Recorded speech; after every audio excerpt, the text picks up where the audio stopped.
Una siya ang atong espiritu, kalag og lawas. Una ti ang lawas. Ang lawas mo ni siya ang atong physical nga lawas, daghang part, mata, ilong, baba. Mo ni siya atong lawas nga ihikap nato sa mga butang diri sa kalibutan. Mo ni siya ang pinakataphaw nga bahin sa tawo.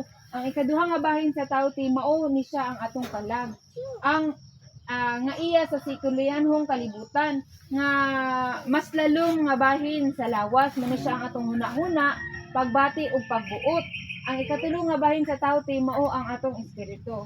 Ang espiritu mao ni siya kinalalumang bahin sa tawo nga iya sa espirituhanong kalibutan. Mao ni siya ang galamhan nga atong gamiton aron mo kontak sa mga butang sa Dios. Diba tay kung natay problema sa atong lawas, moduol ta sa doktor, magpa-check up, magpa-ospital, ana.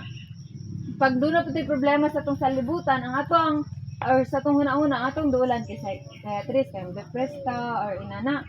Tapos apan kung doon na day problema sa atong espiritu tiba, wala day tay laing kaduulan ug wala day laing makasulbad niini, mao lang di ay ang Dios mismo te.